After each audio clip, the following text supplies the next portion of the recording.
भाई आज खड़गे जी ने चिट्ठी लिखने के लिए मजबूर कर दिया ना।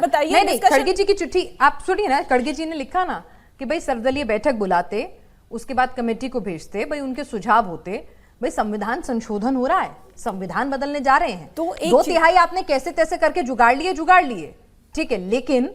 लेकिन जो एक प्रोसेस है कि भाई एक संवैधानिक प्रक्रिया है, सर्वदलीय बैठक को बुलाइए, उसमें आपने जो सर्वदलीय बैठक बुलाई है वो सेशन से पहले जो आम होती है वो है, आपने परिसमन के लिए नहीं बुलाई। परिसमन के लिए सर्वदलीय बैठक बुलाइए, उसमें जो कमेटी होगी, कमेटी के अपने सुझाव, वो तमाम चीजें, वो भी तो एक सलाह दे रहे हैं भाई। देखिए आपने बोला जैसे तैसे करके उन्होंने 2/3 बहुमत ले लिया। भाई आपके पास अपना तो नहीं था ना? ऐसी बात नहीं है, हम चले तो अकेले ही थे, लेकिन लोग साथ आते गए और कारवा बनता गया, क्योंकि मुझे ऐसा लगता है सारी और कारवा में आप उन लोगों को भी ले लेते हैं जो पहले आपके धुर विरोधी होती है और भर को आपको गाली देते हैं। विरोधी दिल बड़ा है आपका बहुत। एक एग्जाम्पल देते हैं, अभी डीएमके के साथ क्या हुआ, किसने उनके साथ विश्वासघात किया था? कांग्रेस के साथ तो वो बहुत पुरानी जुड़ी हुई थी ना, ये पार्टी जुड़ी हुई थी, लेकिन आज वो हमारे साथ आके जुड़ गई। हमारे साथ भी हम नहीं बोलेंगे, हम इसको बोलेंगे देश हित के साथ है, क्योंकि यहाँ पे वुमेन रिप्रेजेंटेशन की बात हो रही है और आधी आबादी का आगे आना बहुत जरूरी है। हर किसी को लग रहा है, कीजिए जनता को, वुमेन रिजर्वेशन बिल पास हो चुका है, उसी में लिखा हुआ था, सुनिए कंफ्यूजन नहीं करेंगे, देखिए बिल्कुल ईमानदारी से बात करेंगे, उसमें बिल्कुल क्लियरली लिखा हुआ था कि भाई जब जनगणना होगी, परिसमन होगा, उसके बाद एग्जीक्यूट होगा, तो उसका एग्जीक्यूशन बचा हुआ है, बिल पास हो गया सर्वसम्मति से। चलिए आगे बढ़िए। नहीं तो इसमें जो आप बोल रहे हैं कि जोड़ तोड़ गांठ बनाया जा रहा है, ऐसा नहीं है, सब स्वेच्छा से आ रहे हैं, स्वेच्छा से आ रहे हैं। एनसीपी का स्टेटमेंट क्या बनाई है कि वो स्वेच्छा से आ जाएं। सिद्धार्थ जी भी हमारे साथ इस वक्त आ चुके हैं। बिल्कुल, कांग्रेस को छोड़ के सारी पार्टियां साथ आ चुकी हैं, तो कहीं ना कहीं ये देश हित में ही होगा, तभी सबको समझ में भी आ रहा है ये चीज। राहुल गांधी को नहीं समझा, बस राहुल गांधी को नहीं समझा पा रहे हैं। अब आप समझदार नहीं है वो। अब देखिए इसमें मेरा क्या स्टेटमेंट होना चाहिए, पहली बार ऐसा उनका स्टेटमेंट भी आप पहले का देखिएगा तो वो कैसे कैसे स्टेटमेंट देते हैं, आपको भी पता है, तो इसमें डायरेक्टली हम कुछ भी नहीं कह सकते। बुला लेते, एक सर्वदलीय बैठक बुला लेते, थोड़ा बड़ा दिल भी रखिए ना, आप अपना कुनबा तो बढ़ाना चाहते हैं। कोई बात नहीं, पार्लियामेंट का डिस्कशन होना ही है, पार्लियामेंट के अंदर होना ही है, सेशन ऐसे मत करिए ना कि ऐसे लगने लग जाए कि जस्ट मेरी मर्जी। इसीलिए सेशंस होते हैं ताकि वहां पे हेल्दी डिस्कशन हो सके। अच्छा, और उसमें भी आप लोग कहते हैं विपक्ष को बोलने नहीं दिया जाता। खैर बोलने नहीं दिया जाता, पिछली बार तो आपने देखा वो तो उन्होंने सेशन चलने ही नहीं दिया, उन्होंने नहीं बोलने दिया।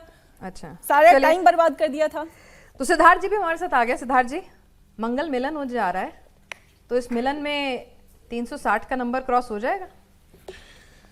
मैं धन्यवाद करूंगा आपके इस प्रश्न के लिए। अच्छा हुआ आपने मेरे से ये नहीं पूछा कि राहुल गांधी समझदार हैं या नहीं है, क्योंकि बहुत स्वाभाविक प्रश्नों का उत्तर देना बड़ा कठिन हो जाता है। देखिए, डिलिमिटेशन का बिल देश की भलाई का बिल है, ये लगभग पूरा देश जानता है। अब राहुल गांधी क्यों नहीं जानते, कैसे समझेंगे, कैसे समझाएं, मैं उस पक्ष में आज जाना ही नहीं चाहता। एक संवैधानिक प्रावधान है कि इस देश के अंदर समय समय पर डिलिमिटेशन होना है।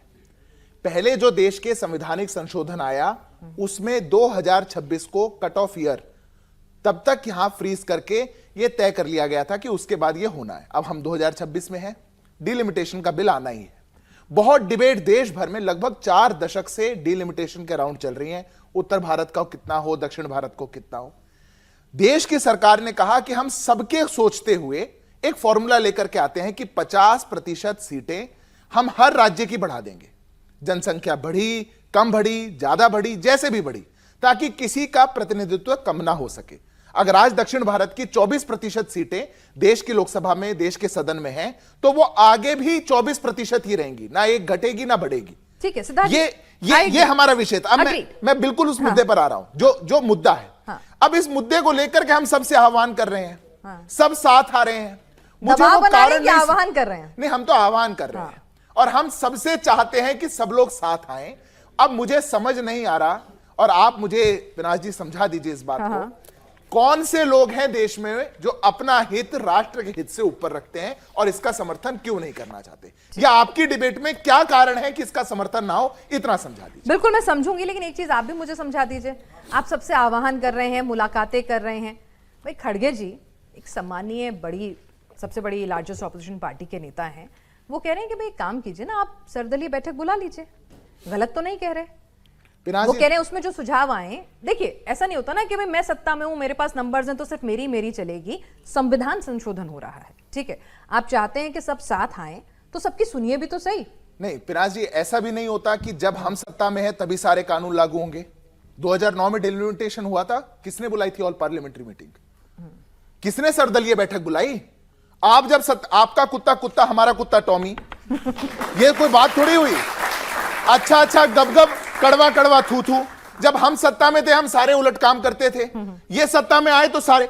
देश के कोई भी संवैधानिक संशोधन को करने की प्रक्रिया में सर्वदलीय बैठक अनिवार्य नहीं है। सदन के पटल पर बिल पेश होगा, सबकी चर्चा होगी, खड़गे जी को जो कहना होगा बिल को पढ़ के कह देंगे, अच्छा लगेगा तो साथ देंगे, नहीं लगेगा तो नहीं देंगे। देश देखेगा जो प्रक्रिया है उस प्रक्रिया का पूर्णतः पालन किया जा रहा है। ये लोग जो काला टीका बन के देश के हर शोभा कार्य काम में बीच में आते हैं, मुझे लगता है काला टीका भी जरूरी है।